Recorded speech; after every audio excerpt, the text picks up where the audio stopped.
Salut à tous, j'espère que vous vous portez très bien. Aujourd'hui, on va parler d'un énorme changement sur le PEC 2025 qui concerne particulièrement tous les étudiants internationaux ainsi que les personnes sur permis de travail qui attendent leur résidence permanente, qui est donc la fin du PEC, qui est Programme d'expérience québécoise. Alors, si vous comptiez toujours sur ce programme pour obtenir votre résidence permanente, cette vidéo est pour toi. Donc, ne rate pas ça juste après le générique.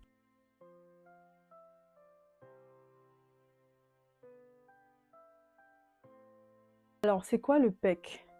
Le PEC, je vais l'expliquer en deux volets plus précisément. Donc, le premier volet, c'est le diplôme du Québec, les étudiants ayant complété un diplôme au Québec. Et le deuxième volet, c'est les travailleurs étrangers temporaires, les personnes ayant travaillé au Québec avec un permis valide. Alors, quels sont les avantages historiques? La procédure est souvent très rapide pour obtenir la résidence permanente. Donc, ça prend en général juste quelques mois seulement. Et il y a moins de formalités et d'exigences pour le programme régulier des travailleurs qualifiés. Donc le PEC, c'était justement donc la voie rapide pour toutes ces personnes-là qui voulaient obtenir facilement la résidence permanente. Tu savais que tu avais juste à étudier au Québec et au bout de quelques mois, tu obtiens ta résidence permanente, ou alors que tu pouvais juste travailler et au bout de quelques mois, tu l'obtiens. Donc c'était justement la voie qui était facile pour plein de personnes qui arrivaient au Canada. Alors qu'est-ce qui change donc dès à présent?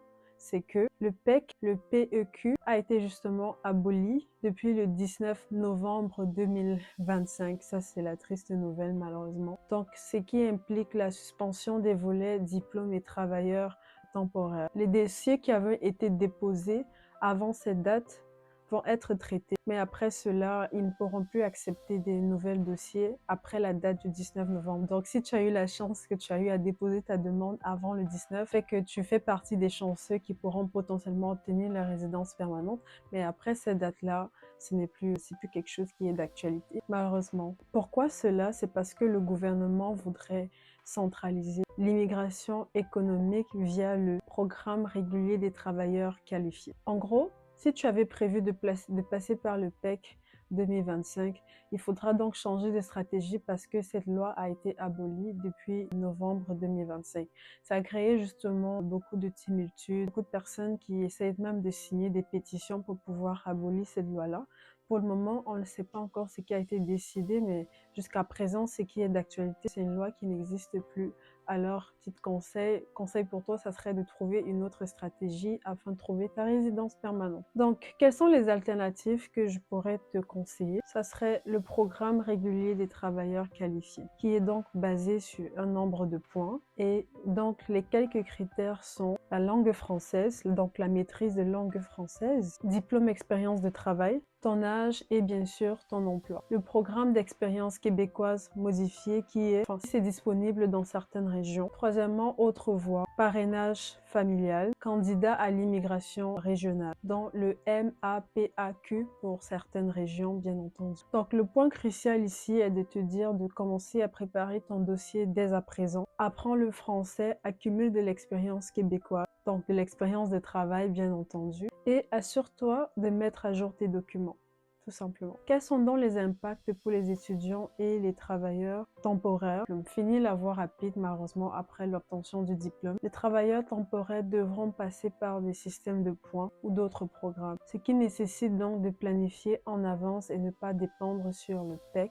malheureusement. Donc, par exemple, imaginez un étudiant qui auparavant devait peut-être terminer son master en juin 2026. Il avait juste à déposer sa demande et puis quelques mois après, il devenait résident permanent. Mais malheureusement, maintenant, il doit passer par le programme régulier, ce qui peut malheureusement prendre plusieurs années avant qu'il obtienne sa résidence permanente. Alors, quels sont les conseils pratiques que je pourrais te donner pour rester au Québec? Vérifie premièrement ton statut légal et surtout la date d'expiration de ton permis. Améliore drastiquement ton français. Donc, améliore le français énormément.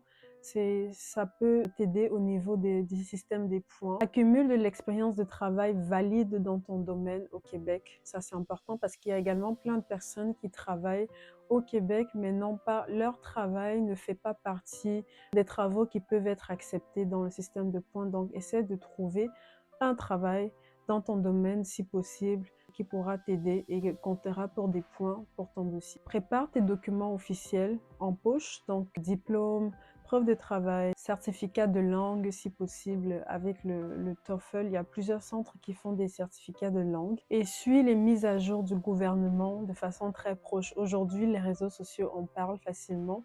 Ou encore vraiment mets-toi à jour sur quelles sont les nouvelles politiques qui ressortent. Immigration Québec publie régulièrement des nouvelles règles et critères. Donc, faudrait pas attendre la dernière minute. Plus tu es préparé, plus tu seras prêt au moment venu pour lancer ton dossier de résidence permanente. Donc, c'est vraiment, essaie de te mettre à jour le plus possible en ayant tes documents déjà prêts et en suivant régulièrement les nouvelles lois qui sortent d'Immigration Québec et même de l'immigration fédérale. Alors, les questions que je vois souvent posées par du monde, comme par exemple, si ma démarche PEC est en cours, que se passe-t-il? Donc, quelques réponses que j'ai pu trouver par rapport à ça, c'est que, premièrement, les demandes déposées avant l'abolition seront traitées normalement et ceux qui ont été déposés après l'abolition ne seront pas pris en compte. Deuxièmement, puis-je encore utiliser le PEC après novembre 2025?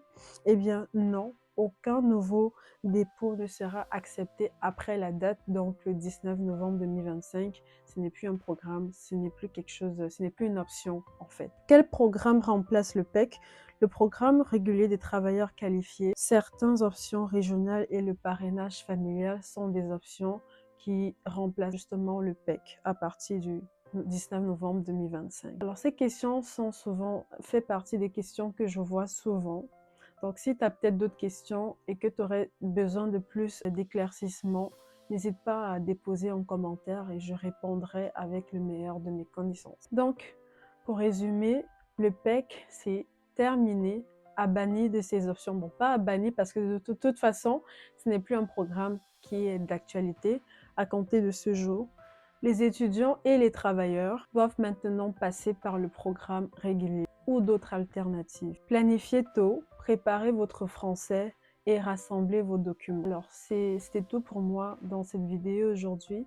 Si tu as d'autres questions auxquelles tu aurais aimé avoir plus de réponses, n'hésite pas à me les laisser en commentaire. J'espère que tu as pu apprendre de nouvelles informations. N'hésite pas à t'abonner pour me soutenir. C'était tout pour moi. On se retrouve à la prochaine vidéo. Bye bye.